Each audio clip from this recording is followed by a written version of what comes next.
नमस्कार, हर खबर हरियाणा में आपका स्वागत है। मैं हूं आपके साथ भावना त्रिपाठी। रुक करेंगे प्रदेश की तमाम बड़ी खबरों की ओर। हरियाणा के मुख्यमंत्री नायब सिंह पानीपत की अनाज मंडी में आयोजित राज्य स्तरीय सामाजिक सुरक्षा पेंशन, डॉक्टर भीमराव अंबेडकर आवास नवीनीकरण योजना और मुख्यमंत्री ग्रामीण आवास योजना के तहत कार्यक्रम में बतौर मुख्य अतिथि के रूप में संबोधित कर रहे थे। इस दौरान उन्होंने कहा कि केंद्र और हरियाणा की डबल इंजन की सरकार असल मायने में गरीब हितैषी है और गरीब को आर्थिक रूप से मजबूत और सशक्त बनाने की दिशा में लगातार कार्य कर रही है।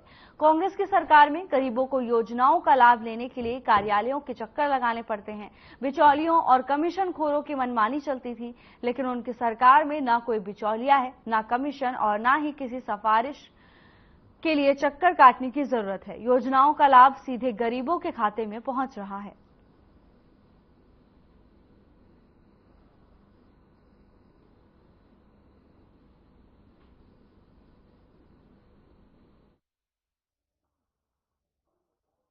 और आज इस कार्यक्रम में हमने वर्चुअल भी बात किया है। मैं आज हरियाणा के विकास, आज इस राज्य स्तरीय समारोह में विभिन्न योजनाओं और लाभार्थियों को आज लाभ जारी करते हुए मुझे बहुत खुशी का अनुभव हो रहा है। मैं सभी को बहुत बहुत हार्दिक बधाई और शुभकामनाएं देता हूं। पूरे हरियाणा प्रदेश के जो आज 22 के 22 जिलों में और हमारे यहाँ पानीपत के इस ऐतिहासिक भूमि पर सभी मेरी मातृशक्ति बुजुर्ग आज इतनी भारी संख्या में पहुंचे हैं। मैं दोनों हाथ जोड़ करके आप सबको राम राम करता हूं, प्रणाम करता हूं। आज मुझे ये खुशी है कि आज प्रदेश में 75,330 आज नए हमारे पेंशन के लाभार्थी बुजुर्ग जुड़े हैं। मैं उनको सबको आज बहुत बहुत बधाई और शुभकामनाएं देता हूं। आज मुझे ये भी खुशी है कि आज भीमराव अंबेडकर आवास नवीनीकरण योजना के तहत हरियाणा प्रदेश के 2000 लाभार्थियों को मकान की मरम्मत के लिए आज हर व्यक्ति को 80-80 हजार रुपया जारी करने का भी मुझे सौभाग्य प्राप्त हुआ है। आज मुझे हरियाणा प्रदेश के मुख्यमंत्री ग्रामीण आवास योजना के तहत 100-100 वर्ग गज के प्लाटों का कब्जा और आज 6,300 लोगों को अधिकार पत्र 1-1 लाख रुपया उनके खाते में आज डालने का भी ये अवसर मिला है, ताकि वो अपना मकान ले सके, 100 गज का प्लाट ले सके। ये सरकार की नीति और योजना थी। उसके तहत मैं सभी को आज उनके खाते में यहां से एक क्लिक से वहां पैसा पहुंचा है। मैं उन सबको बहुत बहुत बधाई और शुभकामनाएं मैं देता हूं। हरियाणा के मुख्यमंत्री नायब सिंह सैनी फरीदाबाद पहुंचे हैं। आपको बता दें कि आरएसएस हरियाणा प्रांत संपर्क प्रमुख गंगा शंकर मिश्र के निधन हो गया है, जिस पर मुख्यमंत्री नायब सिंह शोक जताने पहुंचे उनके आवास पर। इस दौरान कैबिनेट मंत्री मूलचंद शर्मा, विधायक नरेंद्र गुप्ता, राजेश नागर, मुख्यमंत्री के पूर्व राजनीतिक सलाहकार अजय गौड़ और जिला प्रशासन के अधिकारी मौजूद रहे।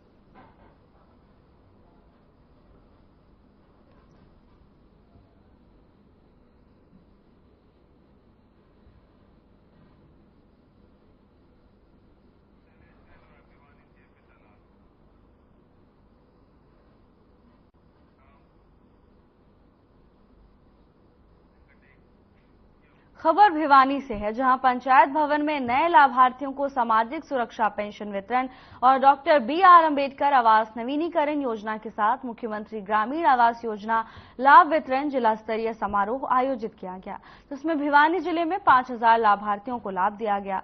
कार्यक्रम में प्रदेश के वित्त मंत्री जेपी दलाल बतौर मुख्य अतिथि मौजूद रहे।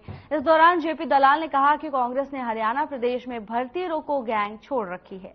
कांग्रेस गरीबों की भर्ती को खाना चाहती है। साथ ही कांग्रेस के समय 1 रुपया भेजा जाता था तो जनता के पास सिर्फ 15 पैसे पहुंचते थे। 85 पैसे बिचौलिए खा जाते थे। इसके साथ ही उन्होंने कहा कि बीजेपी गरीब और कमजोर वर्ग की पार्टी है जिसमें कोई भेदभाव नहीं है।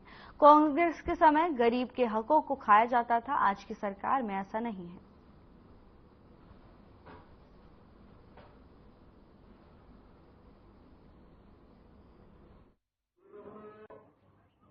तरीका है और बगैर बिचौलिए के सीधा जो लाभ हम दे रहे हैं वो मिल रहा है और किसी भी आदमी के साथ कोई भेदभाव हम नहीं होने देंगे। हमने कमजोर तबके को 5 नंबर दे करके जो दशकों से जिन घरों में नौकरी नहीं थी उनको नौकरी देने का काम किया और कांग्रेस ने एक भर्ती रोको गैंग छोड़ रखा है जो किसी ने गेंद प्राकरण कोर्ट कचहरी किसी भी तरीके से उस भर्ती को रोकना चाहता है और हम जो है उसकी मकसद को कामयाब नहीं होने देंगे।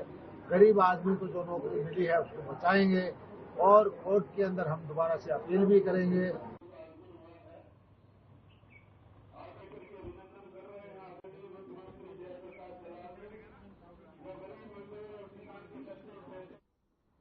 रेवाड़ी में नागरिकों की शिकायतों का निवारण करने के लिए जिला लोक संपर्क एवं परिवेदना समिति की मासिक बैठक मॉडल टाउन स्थित बाल भवन में हरियाणा के विद्यालय शिक्षा राज्य मंत्री एवं चेयरपर्सन जिला लोक संपर्क एवं परिवेदना समिति सीमा की अध्यक्षता में की गई। आज हुई बैठक में कुल 16 परिवादों पर सुनवाई की गई, जिनमें से 11 परिवादों का मौके पर ही निपटारण किया गया।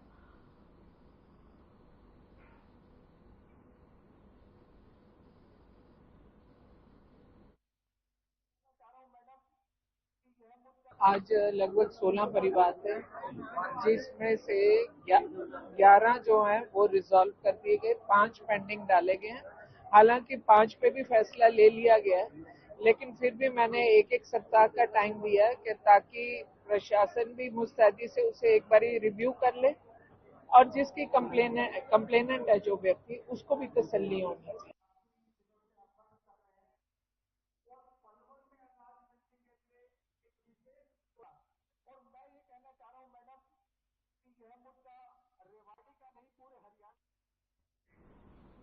कुरुक्षेत्र में राज्य मंत्री सुधा ने कहा साफ सफाई व्यवस्था में कोताही बरतने वाले अधिकारियों के खिलाफ तुरंत कार्रवाई अमल में लाई जाएगी। स्थानीय निकाय राज्य मंत्री सुभाष सुधा ने कुरुक्षेत्र जिले के श्रद्धालुओं की पुरानी मांग को पूरा करते हुए नए बस स्टैंड से खाटू श्याम धाम के लिए रोडवेज की बस को हरी झंडी दिखाकर रवाना किया। हैप्पी कार्ड योजना से लाभार्थियों को काफी फायदा मिल रहा है। शहरी स्थानीय निकाय राज्य मंत्री सुभाष सुधा ने इस बात को लेकर कहा कि सफाई व्यवस्था के तहत ड्रेनों की सफाई, नालों की सफाई या सफाई व्यवस्था से संबंधित कोई भी शिकायत यदि उनके संज्ञान में आई तो संबंधित विभाग के अधिकारी या कर्मचारी के खिलाफ तुरंत कार्रवाई अमल में लाई जाएगी।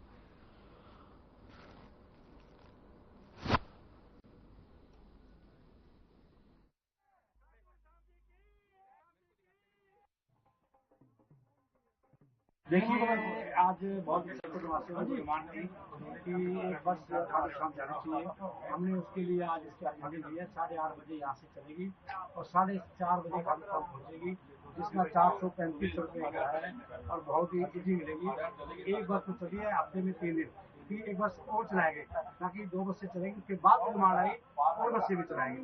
इसके साथ साथ आज लोकल सेक्टर वालों की बड़ी डिमांड थी, एक बस उनके लिए सेक्टर की चलाई है।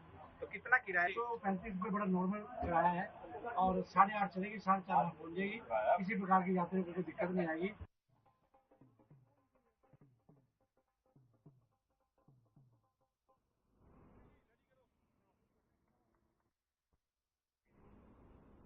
मानसून सीजन के दौरान जब पहाड़ों में तेज बारिश होती है तो हथनीकुंड बैराज से लाखों क्यूसेक पानी यमुना नदी में छोड़ दिया जाता है और फिर जहां जहां से वो पानी गुजरता है वहां वहां नदी किनारों पर कटाव होकर बाढ़ जैसी स्थिति बन जाती है।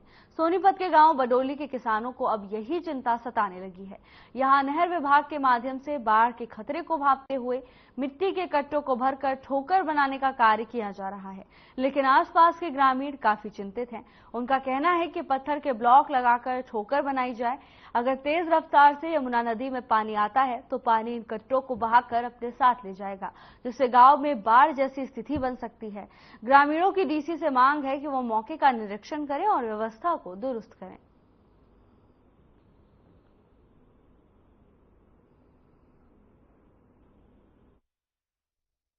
तो हम सरकार से कहते हैं कि यहाँ पर जो लोग जिम्मेदार हैं, इस मिट्टी के ढेर का ये ठोकर बनाई जा रही है, इसके ऊपर कट्टों से ये ढोक ये लोगों को एक खुले तौर पर एक आने वाली दुर्घटना का एक केंद्र यहाँ पर बनाया जा रहा है, पॉइंट यहाँ पर बनाया जा रहा है और लोग प्रशासन आंख मीच के बंद कर रहा है।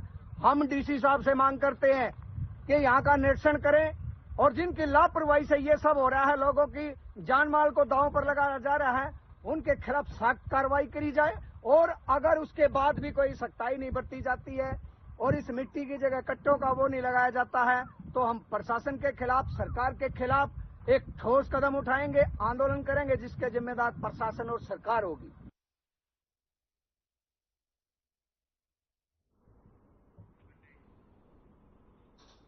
राज्यसभा सांसद और पूर्व मंत्री कृष्ण पवार ने झज्जर के नेहरू कॉलेज में डॉक्टर BR अम्बेडकर आवास नवीनीकरण योजना और सामाजिक सुरक्षा पेंशन के लिए लाभार्थियों को लाभ वितरण के जिला स्तरीय कार्यक्रम में शामिल हुए। इस दौरान उन्हें पहले की हुड्डा सरकार पर निशाना साधा। उन्होंने कहा कि हुड्डा का जब 10 साल का कार्यकाल समाप्त हुआ तब वो 1000 रुपए बुढ़ापा पेंशन छोड़कर गए थे, लेकिन आज हरियाणा में यही पेंशन बढ़कर 3000 रुपए हो गई है। बता दें कि उन्होंने नए लाभार्थियों को इन योजनाओं का लाभ देने के लिए अपने हाथों से कागजात भी वितरित किए। इसके साथ ही उन्होंने कहा कि कांग्रेस के शासनकाल में हरियाणा के अंदर 20 लाख BPL कार्ड थे, लेकिन आज यही कार्ड बढ़कर 45 लाख हो गए हैं।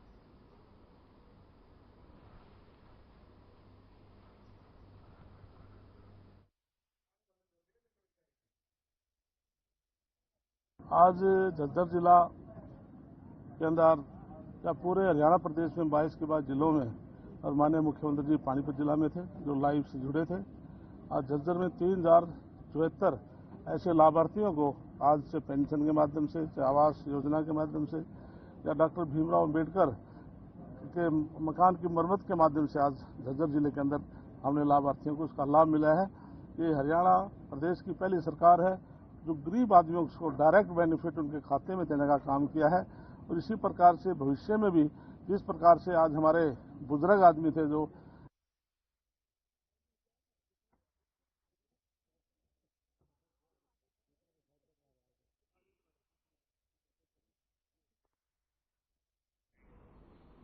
किसान आंदोलन पिछले लगभग 4.5 महीनों से जारी है। किसानों को दिल्ली जाने से रोकने के लिए हरियाणा सरकार द्वारा शंभू बॉर्डर बंद किया हुआ है। शंभू बॉर्डर के बंद होने के चलते अंबाला के व्यापारियों को भारी मार झेलनी पड़ रही है। व्यापारियों और किसानों के शंभू बॉर्डर खुलवाने के मुद्दे पर अब कांग्रेस पार्टी भी कूद पड़ी है। अंबाला शहर में कांग्रेस नेताओं ने एक प्रेस कॉन्फ्रेंस का आयोजन किया। कांग्रेसी नेता विनोद धीमान ने बताया कि अंबाला का हर व्यापार ठप होने की कगार पर पहुंच चुका है।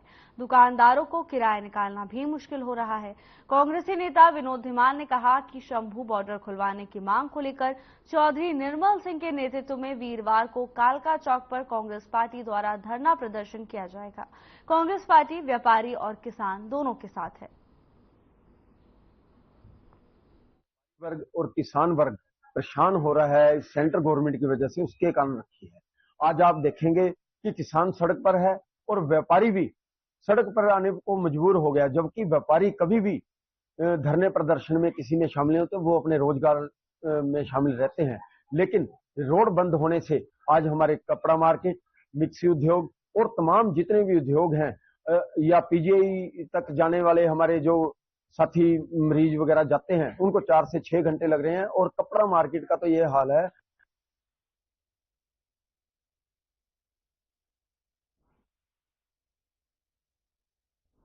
हमारे समाज में नेत्रदान को महादान माना गया है। रेवाड़ी में राजवीर यादव द्वारा एक निशुल्क नेत्र जांच शिविर लगाया गया। 150 लोगों की जांच कर 17 लोगों को दवाइयां वितरित की गई। 17 लोगों को ऑपरेशन की तारीख दी गई।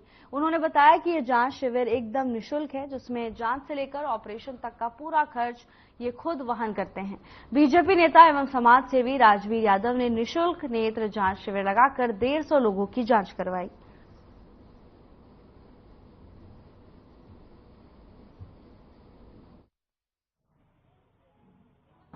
और ये कैंप तो मैं हर महीने लगाता आ रहा हूँ। लोगों की सेवा करने का ध्येय लेके मेरा एक ध्येय है कि रेवाड़ी को मैं मोतियाबिंद मुक्त बनाऊं और इसी प्रयास में मैं पिछले 10-12 साल से लगा हुआ हूँ। देखिए, किसी को रोष नहीं देना, इससे बड़ा कोई काम नहीं हो सकता, पुण्य का काम नहीं हो सकता। लेकिन अब चुनाव की भी तैयारी कर रहे हैं, क्या इस आई कैंप को भी चुनाव से जोड़कर देखा जाए? जी बटला साहब, इस आई कैंप को चुनाव से जोड़कर नहीं देखा जाए, क्योंकि मैं पिछले 10-12 साल से ये तैयारी कर रहा हूँ। मैं बीजेपी पार्टी का एक छोटा सा पदाधिकारी हूँ। जनता कॉलोनी में मंदिर के पुजारी और बीजेपी के कार्यकर्ता रवि भगत पर बदमाशों ने चाकुओं से जानलेवा हमला किया था, जिसके बाद कार्यकर्ता को अस्पताल पहुंचाया गया। कैबिनेट मंत्री मूलचंद शर्मा कार्यकर्ता का हाल जानने के लिए अस्पताल पहुंचे। इस दौरान उन्होंने परिजनों को आश्वासन दिया कि पुलिस आरोपियों को जेल पहुंचाएगी। पता लगी कल रवि भगत पे जिस तरह का हमला रात को हुआ और जिस तरह से वारदात की है, जो लोग इसमें हैं वारदात करने वाले, पहले भी इन्होंने वारदात की थी, और दूसरा जिस समय शाम को इन्होंने लेते हुए व्यक्ति को वारदात करके जाकर हुए, और जो भी लोग इसमें हैं कसूरवार हैं, वो कहीं तक चले जाना, एक एक व्यक्ति को बख्शा नहीं जाएगा, और जो भी दोषियों के खिलाफ कार्रवाई कराएंगे। तो रवि भगत है, कोई भी व्यक्ति के साथ हो।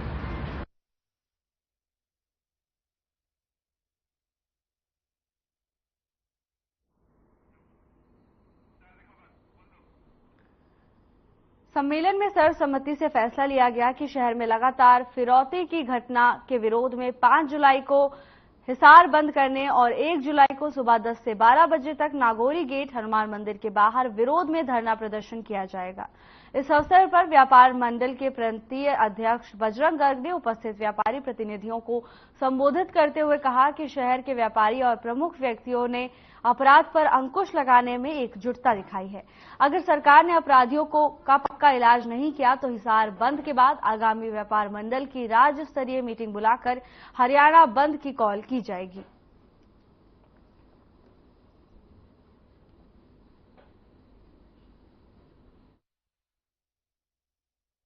आज के व्यापारी सम्मेलन में सभी ट्रेड के जो हमारी प्रधान एसोसिएशन के आए हुए थे, सभी सामाजिक व धार्मिक संस्थाओं के लोगों ने, प्रतिनिधियों ने भारी संख्या में भाग लिया।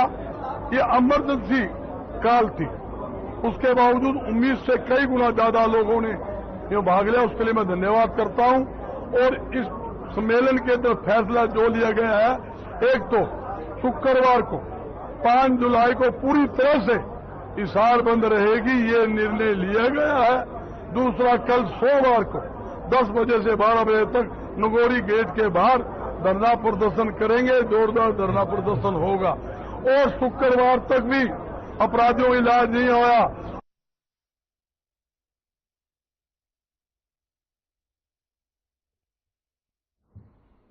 कला और सांस्कृतिक कार्य विभाग हरियाणा और शिक्षा विभाग के संयुक्त तत्वावधान में टावर उत्सव का आयोजन किया गया, जिसके तहत छुट्टियों में सरकारी स्कूल की 9वीं से 12वीं कक्षा के विद्यार्थियों को मूर्तिकला और चित्रकला के साथ 3D पेंटिंग के निःशुल्क स्किल सिखाए गए। बता दें कि 1 जून से 30 जून तक चलने वाले इस विशेष ट्रेनिंग कैंप टावर दिवस का समापन किया गया और छात्रों को सर्टिफिकेट दिया गया। इस समर कैंप में 50 छात्राओं ने भाग लिया। वहीं बल्लभगढ़ के सरकारी स्कूल के प्रिंसिपल छत्रपाल सिंह ने बताया कि बच्चे इस कला में माहिर होकर अपने लिए रोजगार के अवसर भी पैदा कर सकते हैं। वहीं छात्राओं ने भी खुशी जाहिर करते हुए कहा कि छुट्टियों के खाली समय में उन्हें ये कला सीखने को मिल रही है।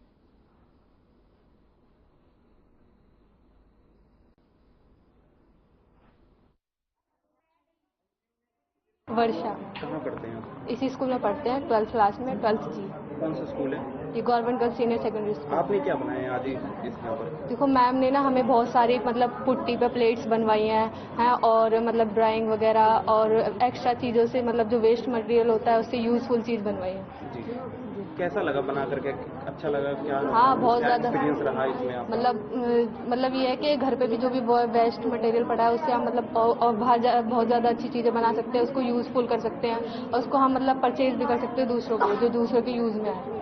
मेरा नाम छत्रपाल है और मैं principal government girls senior secondary school Ballabhgarh, ये मेरा स्कूल है, मैं यहीं पर प्रिंसिपल हूँ। सर आपके स्कूल को चुना गया है समर कैंप के लिए, पूरे जिले में आपका ही स्कूल है एक जो चुना गया है, तो प्रतिभाएं देख रहे हैं बच्चों की, इतनी अच्छी अच्छी चीजें बनाई होंगी बच्चों ने, क्या कहेंगे इसके बारे में? ये है कि सिलेक्शन करना तो गवर्नमेंट का काम है, किसको सिलेक्ट करे किसको ना करे। बाकी मेरे स्कूल में सुविधाएं देगी सरकार ने, तो मेरे स्कूल में सुविधाएं हैं मैं उनको दे सकता हूं, तो इसलिए मेरे स्कूल का सिलेक्शन हुआ और बच्चों ने बहुत अच्छी रुचि दिखाई है। मैं तो वास्तव में जो हमारे 2 इंस्ट्रक्टर हैं मैडम शालिनी और धीरज, इन्होंने बच्चों के साथ बड़ी लगन से काम किया है, बच्चों ने बड़ी लगन से काम किया है। ये जो है ये हमारे थाने के पूरे 22 जिलों में लगा हुआ है और 22 एक जिले से एक स्कूल लिया है। हम डिपार्टमेंट का धन्यवाद करना चाहेंगे कि उन्होंने डिस्ट्रिक्ट फरीदाबाद से मेरा ब्लॉक का और ये स्कूल बल्लभगढ़ का चुना है। और ये रियली बच्चों ने जो टावर का मतलब है बच्चे और उन बच्चों ने रियली जो गर्मियों की छुट्टी हुई हैं वो उत्सव रूप में मनाई है। ये जितनी बढ़िया इन्होंने कलाकृति दिखाई है इससे सिद्ध होता है कि बच्चों ने बहुत इंटरेस्ट दिखाया है और बच्चों की इच्छा ये है कि ये आगे भी लगना चाहिए।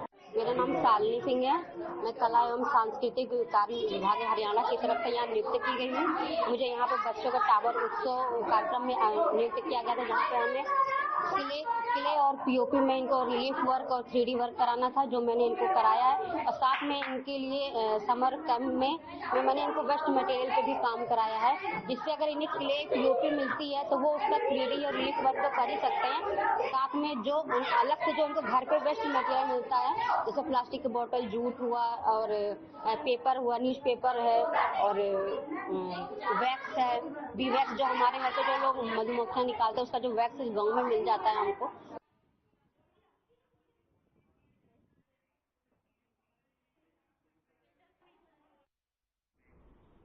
फरीदाबाद में बिजली का करंट लगने से 38 वर्षीय युवक की मौत हो गई। दरअसल पूरा मामला फरीदाबाद के नहर पार इलाके खेड़ी पुल का है, जहां पर एक युवक सुबह दुकान पर पहुंचा। जैसे ही उसने अपना काम शुरू किया वैसे ही उसको बिजली का करंट लग गया और मौके पर ही उसकी मौत हो गई। जानकारी देते हुए मृतक के परिजन ने बताया कि बारिश होने के चलते बारिश का पानी दुकान के सामने भर गया था, जिसके चलते पानी में करंट उतर आया और 38 वर्षीय सोनी की करंट लगने से मौत हो गई। वहीं जानकारी देते हुए जांच अधिकारी ने बताया कि वो मौके पर पहुंचे और मृतक के परिजनों से भी मिले। हालांकि इस पूरे मामले में कोई दोषी नहीं है, क्योंकि ये घटना बारिश के पानी में बिजली का करंट उतरने से हुई है।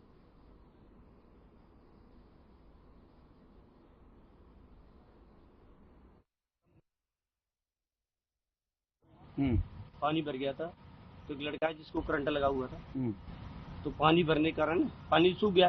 बेचारा सुबह उसने ध्यान नहीं किया, अपने कटर चलाई और उसमें पानी भरने के बाद उसको करंट लग गया। कहाँ का मामला है? पदम नगर गली नंबर 1 का। पदम नगर गली नंबर 1 कहाँ पड़ता है? पदम नगर नहर पार पड़ता है, नहर पार। कितनी उम्र थी और नाम क्या था? 38 सोनी नाम है। क्या नाम था? सोनी। किस चीज की दुकान थी?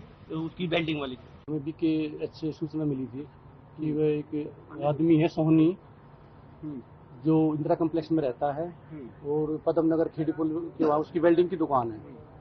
उसमें वो वेल्डिंग कर रहा था, करते समय उसको करंट लग गया और करंट लगने से उसकी मौत हो गई है। तो क्या कहेंगे, लगातार करंट के मामले सामने आ रहे हैं बरसात के कारण, किसकी लापरवाही मानते हैं इस बात को? नहीं, लापरवाही तो उसमें ऐसा बारिश, वो दुकान जो है थोड़ी झील में है, तो उसमें पानी भरता है बारिश का, तो उससे वो कोई सीलन की वजह से ही ये करंट बना उसमें दुकान में। क्या नाम है मृतक का और कौन है परिवार में? मृतक का नाम है इसका सोनी और इसके पिताजी का नाम लाला राम है।